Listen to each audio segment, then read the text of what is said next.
আসসালামু আলাইকুম রহমতুল্লাহি ওবরকাতুহু। সম্মানিত দর্শক, সমালোচকদের মুখে রীতিমতো চুনকালি মেখে ডক্টর মোহাম্মদ ইউনূসের সরকার একটি যুগান্তকারী সফলতা অর্জন করেছেন। এজন্য দেশের অনেকেই নিঃস্বার্থভাবে সরকারকে ধন্যবাদ জানাচ্ছেন এবং আমিও সরকারকে ধন্যবাদ জানাচ্ছি। আমরা সত্যিকার অর্থে একটা বিপজ্জনক অবস্থার মধ্যে ছিলাম। মার্কিন যুক্তরাষ্ট্রের ডোনাল্ড ট্রাম্প সরকার যখন আমাদের দেশ থেকে যে পণ্য রপ্তানি হবে মার্কিন যুক্তরাষ্ট্রে, সেই পণ্যের উপরে আগে যে ট্যাক্স ছিল প্রায় 16%, এই 16%-এর সঙ্গে বাড়তি আরও 35% ট্যাক্স যুক্ত করে তিনি যখন একটা ঘোষণা দিলেন, সারা বাংলাদেশের যারা আমেরিকার সঙ্গে ব্যবসা বাণিজ্য করেন, বিশেষ করে গার্মেন্টস ব্যবসায়ী, তাদের মধ্যে রীতিমতো আতঙ্ক শুরু হয়ে গেল। এবং আপনারা জানেন যে আমরা একক দেশ হিসেবে আমেরিকাতে সবচেয়ে বেশি রপ্তানি করি এবং এর পরিমাণ 8 বিলিয়ন মার্কিন ডলার। এখন এই 8 বিলিয়ন মার্কিন ডলারের যে বাণিজ্য, এই বাণিজ্যের উপরে কিন্তু বাকি যে প্রায় 40 বিলিয়ন ডলার এক্সপোর্ট রয়েছে সেটা নির্ভর করে। এবং এই 8 বিলিয়ন ডলারের এক্সপোর্টে যদি কোনো ঘাটতি হয়, কোনো সমস্যা হয়, সংগত কারণে এটা একটা ফ্যাক্টরিকে যেভাবে ডিস্টার্ব করে, বায়ারদেরকে ডিস্টার্ব করে, ব্যাংককে ডিস্টার্ব করে এবং পুরো আর্থিক ব্যবস্থাতে রীতিমতো একটা টানাহেঁচড়া শুরু হয়। আমেরিকার সঙ্গে আমার দীর্ঘদিনের ব্যবসায়িক অভিজ্ঞতা রয়েছে এবং সেখানে যারা ব্যবসা বাণিজ্য করেন এতটা লোয়ার মার্জিনে ব্যবসা বাণিজ্য করেন যে অনেক সময় ছোট ছোট যারা আমেরিকান বায়ার $2-3,000 জন্য, মানে ডিসকাউন্টের জন্য, আমাদের এখানে গার্মেন্টস ফ্যাক্টরিগুলোকে যেইভাবে প্রেশার ক্রিয়েট করে, এটা ভুক্তভোগী ছাড়া কেউ বলতে পারবে না। আমি যখন ফ্যাক্টরি চালাতাম তখন কয়েকটা এরকম বায়ারের সাথে যখন আমার গণ্ডগোল হলো, আমি প্রথমে বুঝতে পারিনি।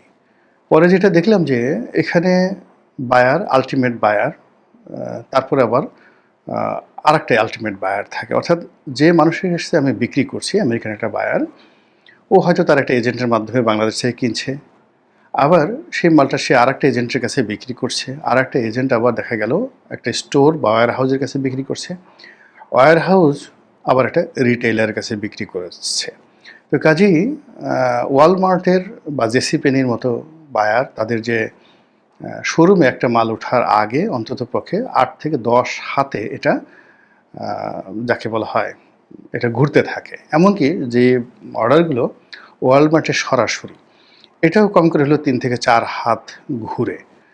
তো কাজেই এখানে প্রাইসটা এত টাইট শিডিউলে থাকে যে এই গার্মেন্টসের ব্যবসাটা সারা দুনিয়াতেই সবসময় খুব লো প্রফিটের এবং লো মার্জিনের হয়ে থাকে। কি ব্যবসায়ী, কি আমদানিকারক, কি রপ্তানিকারক, কিংবা যারা ম্যানুফ্যাকচারার, যারা এটা তৈরি করেন, সকলেই একটা ত্রাহি ত্রাহি অবস্থায় থাকে। তো সেক্ষেত্রে ট্রাম্পের যে এই 35% যে ট্যাক্স, এটা অ্যাবজর্ব করাটা আসলে আমাদের জন্য সত্যিকার অর্থে খুব টাফ ছিল। কিন্তু আমরা যদি অ্যাবজর্ব করতে পারতাম, আমার অতীত অভিজ্ঞতার কারণে আমি এই ব্যাপারে খুব আশাবাদী ছিলাম না। এর কারণ হলো আমেরিকা সহজে সাধারণত সিদ্ধান্ত পরিবর্তন করে না, অতীতকালে আমরা এটা দেখিনি।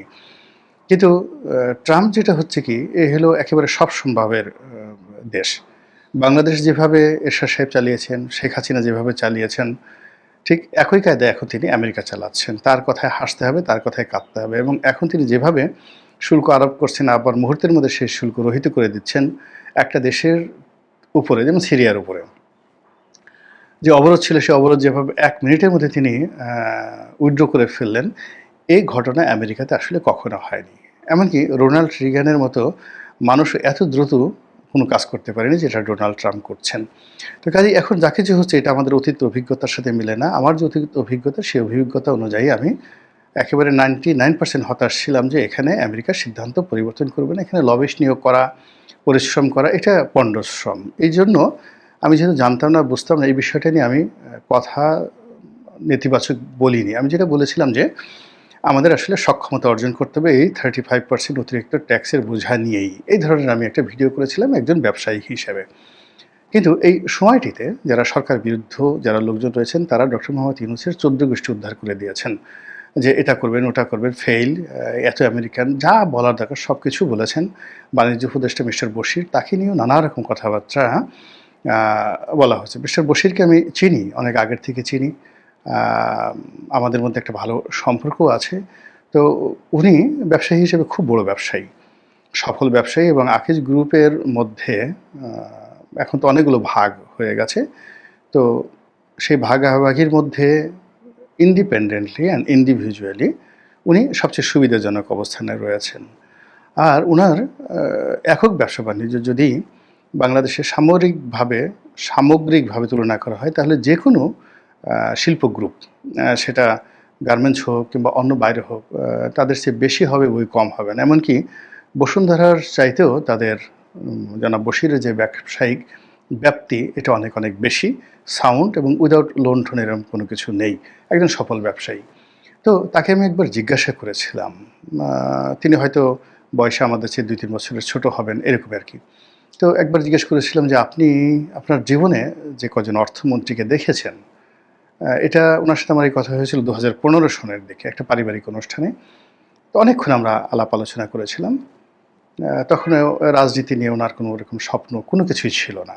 উনি এরকম হবেন এটা জানাও ছিল না। একজন ব্যবসায়ী হিসেবে তিনি দেশের রাজনীতি নিয়ে চিন্তিত থাকতেন, ওয়েল কনসার্ন থাকতেন। তো ওই সময় তারা জিজ্ঞেস করছিলাম তার দেখা শ্রেষ্ঠ অর্থমন্ত্রী কে? তো তিনি এক বাক্যে বললেন যে সাইফুর রহমান। কেন? তো সাইফুর রহমানের কতগুলো যুগান্তকারী সিদ্ধান্তের কথা তিনি আমাকে বললেন যে ব্যবসায়ীদের সাথে মন্ত্রণালয়ের, ব্যবসায়ীদের সাথে এনবিআরের কতগুলো সমস্যা যেগুলো ১০ বছর ১৫ বছর যাবৎ চলছিল, সাইফুর রহমান সাহেব অর্থমন্ত্রীর দায়িত্ব নেওয়ার পরে ম্যাজিক্যালি এই সমস্যাগুলো তিনি যেভাবে অ্যামিকেবলি সমাধান করেছিলেন, এটা তার কাছে খুব আশ্চর্যজনক মনে হয়েছে। তো ওই কথাটা আমার স্মরণে ছিল। কাজেই তিনি যখন উপদেষ্টার দায়িত্ব পেলেন, তখন আমার কাছে মনে হয়েছে যে নেগোসিয়েশনের ক্ষেত্রে, সেটা দেশে হোক, দেশের বাইরে হোক, ব্যবসায়ীদের সাথে হোক, তিনি সেই যে সাইফুর রহমান ডক্ট্রিন যেটা তাকে মুগ্ধ করেছিল, তিনি সেভাবে হয়তো কাজ করবেন। কাজেই তার ব্যাপারে আমি আশাবাদী ছিলাম, কিন্তু আমি আগ বাড়িয়ে কোনো কিছু বলতে যায়নি। কিন্তু সরকার এখন সফল হয়ে গেছে। সরকার নেগোসিয়েশন করে আ সেই শুল্ক ২০% নামিয়ে এনেছে, যা কিনা আমাদের যারা প্রতিদ্বন্দ্বী রয়েছেন তাদের সমপর্যায়ের, ভিয়েতনাম, কম্বোডিয়া, পাকিস্তান, ভারত, এদের সমপর্যায়ের। ফলে আমাদের আসলে এখন ব্যবসা-বাণিজ্যের সমস্যা হবে না, বরং আরও লাভ হবে। যা সমস্যা হবে আসলে ডোনাল্ড ট্রাম্পের হবে এবং আমেরিকার হবে। তো এই যে আ একটা সফলতা, এই সফলতার জন্য সরকারের যারা ব্যক্তি তারা অনেকেই হয়তো আ বলার চেষ্টা করছেন যে এই ঘটনা এককভাবে মিস্টার বশিরের কর্তৃত্ব বা কৃতিত্ব, তিনি এখানে সব নেতিবাচক বিষয় বাদ দিয়ে নানা রকম চক্রান্ত, এগুলোকে ওভারকাম করে দেশি বিদেশি নানা রকম ছলনা, এগুলো বাদ দিয়ে শেষ পর্যন্ত সরাসরি আলোচনার টেবিলে ডাইরেক্টলি কোনো রকম মানে যাকে বলে প্রলোভন না দেখিয়ে, জাস্ট একটা উদাহরণ দেই। এই যে বৈঠকে এই আ ইটা হলো, মানে এই নেগোসিয়েশনটা হলো। তো সেই ব্যাপারে অন্যান্য রাজনীতিবিদ হলে নানা রকম আশাবাণী শোনাতেন। কিন্তু মিস্টার বশির যেটা বলার চেষ্টা করেছেন যে, "না, এখানে তো আমরা এখনো ওখানে যাওয়ার মতো অ্যাপয়েন্টমেন্টই পাইনি। বৈঠক হওয়ার মতো অ্যাপয়েন্টমেন্ট পাইনি। আমাদের ভার্চুয়ালি বৈঠক হবে। আ এই ভার্চুয়ালি বৈঠকে আমরা ফেস টু ফেস বৈঠক কবে করতে পারবো সে বিষয়ে জানতে পারবো।" একেবারে ছাটকাট একটা কথা বলে তিনি মানুষের যে এক্সপেকটেশন এটাকে নামিয়ে আনলেন। এরপরে যখন তিনি বৈঠকে সরাসরি গেলেন, ওটা নিয়ে তিনি কোনো বক্তৃতা বিবৃতি দেননি, বৈঠকের আগে কোনো কিছু বলেননি। বৈঠকে সফলতা অর্জন করার পর তিনি এখন নানা রকম কথাবার্তা বলছেন। এটা অত্যন্ত ইতিবাচক, যেটা বাংলাদেশের রাজনীতিতে ইতিপূর্বে আমরা কখনো দেখি নাই, গেল ১। ২ নম্বর হলো যে আমাদের ব্যবসায়ীদের মধ্যে অনেক ধড়িবাজ ব্যবসায়ী আছেন। অনেক আ প্রেশার গ্রুপ আছেন, অনেক দালাল আছেন, যারা কার্যত ভালো কোনো ব্যবসা-বাণিজ্য করেন না। যারা এনবিআর এর সঙ্গে, সরকারের সঙ্গে, বিভিন্ন বিদেশি এজেন্ট, সরকারের সঙ্গে, দূতাবাসের সঙ্গে একটা ভালো সম্পর্ক রেখে তারা তাদের যে আখের এটা গুছানোর চেষ্টা করেন। তো এই সময়টিতে যখন ক্রাইসিসটা শুরু হলো, ব্যবসায়ীদের মধ্যে যারা এরকম ধড়িবাজ, তারা এই সরকারের সঙ্গে একত্রে কাজ করার জন্য আসলো। অনেকে প্রস্তাব দিল যে আমাদের আমেরিকাতে লবিস্ট ফার্ম আছে, লবিস্ট গ্রুপ আছে, আমরা এর সাথে যুক্ত হতে পারি। নানা রকম বিরক্তি, নানা রকম যাকে বলা হয় বিব্রতকর পরিস্থিতি এই ধড়িবাজ ব্যবসায়ীরা বা ব্যবসায়ী নামধারী, যাদের বড় কোনো কার্যত ব্যবসা নেই, মূলত তারা এই ট্রেড পলিটিক্স করেন। আর দালালি ঠালালি করে মোটামুটি সব আমলই তারা টিকে থাকেন। তারা এই নেগোসিয়েশনের সঙ্গে ঢুকতে চাইল। তো তাদেরকে আসলে যে কোনো সরকারের অ্যাভয়েড করা খুব কঠিন একটা বিষয়, এবং রাজনৈতিক সরকার সব ক্ষেত্রে এদের দ্বারা যাকে বলা হয় সবসময় প্রতারিত হয়। আওয়ামী লীগ হয়, বিএনপি হয়, 111-এর সরকার হয়, এবং এদেরকে অ্যাভয়েড করা যায় না। এমনকি ডক্টর মোহাম্মদ ইউনূস যখন ক্ষমতায় এলেন, তখন প্রথম কয়েক মাস এই বশির সাহেব আসার আগ পর্যন্ত প্রথম কয়েক মাস এই প্রেশার গ্রুপটা পুরো মানে তছনছ করে ছাল ছেড়ে এলো। পরবর্তীতে যখন চারিদিক থেকে মানে যাকে বলা হয় নেতিবাচক কথা শুরু হলো যে এই যেই আম সেই ছালা, যেই লাউ সেই কদু, এরাই তো শেখ হাসিনাকে ডুবিয়েছে, এরাই তো এই কাজ করেছে, এরা এখন ডক্টর মোহাম্মদ ইউনূসের সামনে যায় কি করে, মিটিং করে কি করে, তখন এদের দৌরত্ব কিছুটা কমে। কিন্তু এই ক্রিটিক্যাল মোমেন্টে তারা আবার সামনে এগিয়ে এসে বিভিন্ন রকম কথাবার্তা বলতে থাকে সরকারের বিরুদ্ধে, এবং তারা পারবে তাদেরকে অন্তর্ভুক্ত করা হলে এরকম প্রলোভন দেখাতে থাকে। তো সেই প্রেশারে ন্যূনতম রা করেননি, গা ভাসাননি জনাব বশিরের। কারণ হলো তিনি তো যারা এই কাজগুলো করেন, এখন পলিটিক্যাল যারা বাণিজ্য মন্ত্রী হন, যেমন তোফায়েল আহমেদ তো তার কাছে বশিরেরও যতটুকু মূল্য, ওরকম একজন দালালেরও ততটুকু মূল্য। সে মনে করে সবাই বড় ব্যবসায়ী, নাহলে এই সংগঠনের এত বড় নেতা হলো কি করে। তো তার যে আসলে কোনো ব্যবসা বাণিজ্য নাই, বন্ডের কাপড় বিক্রি করে 2 নম্বরি করে, তারপর সে দালালি করে যে তার গাড়ি বাড়ি যা কিছু আছে, এটা তো আসলে পলিটিক্যাল যারা আসেন বাণিজ্য মন্ত্রী হিসেবে তারা অনেক সময় বুঝতে পারেন না। কিন্তু মিস্টার বশির তো তিনি একেবারে পোড় খাওয়া বিজনেসম্যান। তিনি জানেন কোন ব্যবসায়ীটা সৎ, কোনটা অসৎ, কোনটা ধড়িবাজ, কার কতটুকু শিক্ষা আছে, কার কতটুকু দীক্ষা আছে, কে কোন পরিবার থেকে এসেছে, কার রুচি কী, পুরো জিনিসটি বাংলাদেশের শীর্ষ ব্যবসায়িক মহলে তার মুখস্থ। ফলে তিনি সেই প্রেশারটা অ্যাভয়েড করতে পেরেছেন। এই জন্য এই সফলতাটা এসেছে, যেটাকে আমি বলবো একটা magical and dynamic success of doctor Mohammad Yunus government. এবং আমি মনে করি ডক্টর মোহাম্মদ ইউনূস যদি তার সকল মন্ত্রণালয়ে এরকম যোগ্য ম্যাজিক্যাল যাকে বলা হয় উপদেষ্টা নিয়োগ করতেন, তাহলে ওই যে তাকে 5 বছরের যে রাখার বিষয়ে মানুষ যে এখন অধৈর্য হয়ে পড়েছে, তার বিরুদ্ধে কথাবার্তা বলছে, এই জিনিসগুলো কেউ বলতেন। এবং আশ্চর্যের ব্যাপার হলো ওনার এই সফলতার সঙ্গে সঙ্গে দেখা গেল যে উপদেষ্টা পরিষদের মধ্যেটা 2 ভাগে বিভক্ত হয়ে গেছে। এক বিভাগ বলার চেষ্টা করছেন যে উনি তো একা করেন নাই, এর সঙ্গে তো সেই ওনার যে নিরাপত্তা বিষয়ক উপদেষ্টা খলিলুর রহমান, তারও ভূমিকা রয়েছে। সে তো আমেরিকাতে বসে সেই আমেরিকান গভর্নমেন্টের উচ্চতর যে লোকজন যারা রয়েছেন তাদের সঙ্গে এই কাজগুলো করেছেন। এই কথাগুলো অনেকে বলার চেষ্টা করছেন। অনেকে যারা ব্যর্থ হয়েছেন তারা মুখ টিপে টিপে বলতেছেন, হায় আল্লাহ কী হলো, কোথা থেকে একজন বশির এলেন, তারপরে শেষে তিনি এই সফলতা লাভ করেন। কিন্তু ইতিমধ্যে বেশ কয়েকজন উপদেষ্টা যারা তাদের মন্ত্রণালয় খুব ভালোভাবে চালাচ্ছেন, তারা কিন্তু মিস্টার বশিরকে প্রশংসা করছেন। যারা এই প্রশংসা করছেন তাদের মধ্যে দেখলাম ফয়জুল কবির নামক যিনি আছেন উপদেষ্টা যোগাযোগ মন্ত্রণালয়ের, বিদ্যুৎ মন্ত্রণালয়ের, যিনি ইতিমধ্যে নন্দিত হয়েছেন। তিনি বললেন যে যোগাযোগ সেই যে উপদেষ্টা তিনি বললেন যে আল্লাহ যেন এই মিস্টার বশির বাণিজ্য উপদেষ্টাকে হায়াতে তৈবা দান করেন। অর্থাৎ দেখেন এই সফলতা নিয়ে কিন্তু সরকারের ভিতরে বিভক্তি দেখা দিয়েছে। আর অন্যদিকে বাইরে যারা আছেন তারা প্রথাগতভাবে বলার চেষ্টা করছেন, আগে বলতে হবে কি দিয়ে এনেছো, বিনিময়ে সেন্ট মার্টিন দিয়েছো কিনা, বিনিময়ে সেই কি গোপন চুক্তি হয়েছে, এরকম নানা রকম ন্যারেটিভ তৈরি করা হচ্ছে। আমার সিক্স সেন্স যেটা বলছে সেটা হলো যে আমার কাছে মনে হচ্ছে না যে এত তড়িঘড়ি করে সেই বিমান কেনার বা অন্য যে জিনিসগুলো করার কোনো চুক্তি বা কোনো MOU এখানে স্বাক্ষর হয়েছে। এটা টেবিলে 1-to-1 টেবিলে বসে যে প্রতিনিধি দল ছিল তাদেরকে কনভিন্স করা, এবং এটার যে কাউন্টার বিপদ, মানে তারা যদি 35% শুল্কটা অব্যাহত রাখে, এটার ফলে যে আমরা ক্ষতিগ্রস্ত তা হব না, আমাদের সঙ্গে সঙ্গে কিন্তু আমেরিকাও ক্ষতিগ্রস্ত হবে। আমাদের যদি 10 টাকা ক্ষতি হয়, ওদের কিন্তু 10 টাকাতে ওদেরকে 100 টাকা ক্ষতির মুখোমুখি হতে হবে।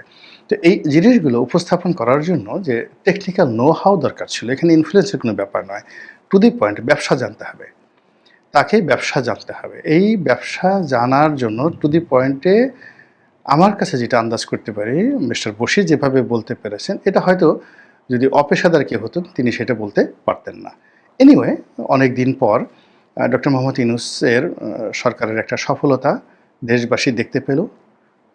ব্যবসায়ী কমিউনিটি খুবই আনন্দিত, আমরাও আনন্দিত এবং একই সঙ্গে আমরা চাই যে আরও কিছু ম্যাজিক্যাল কর্মকাণ্ড ঘটুক, বিশেষ করে আইন শৃঙ্খলা।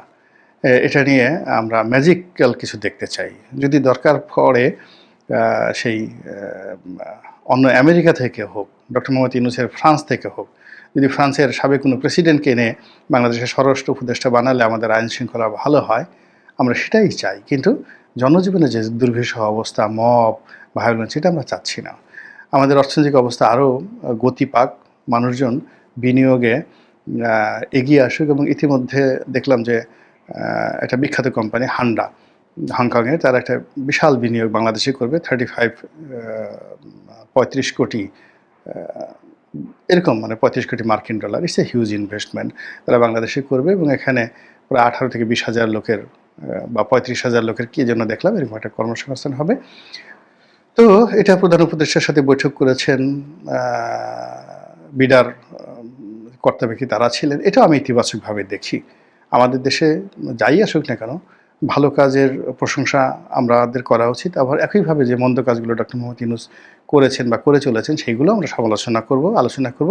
তাহলে হয় কি, কাজের আনন্দ আসবে আর জীবনের একটা গতি আসবে। কিন্তু আমরা যদি একপেশে হয়ে যাই, খালি প্রশংসা করতে থাকি আর খালি গীবত গাইতে থাকি, তাহলে আসলে আমরা নিজেরাও যেভাবে বিষক্রিয়ার মুখোমুখি হব, আর কেউ আসলে সমালোচনার ভয়ে কাজ করতে চাইবে না। আর অতি প্রশংসা করলেও আরামে সে একেবারে বসে বসে ফিডার খাওয়া শুরু করবে, সে কাজ করবে না। ফলে নর্মালি সমালোচনা এটা নিরপেক্ষ হওয়া উচিত। মহান আল্লাহ আমাদের সবাইকে হেদায়েত দান করুন এবং হেফাজত করুন। আসসালামু আলাইকুম ওয়া রাহমাতুল্লাহি ওয়া বারাকাতুহু।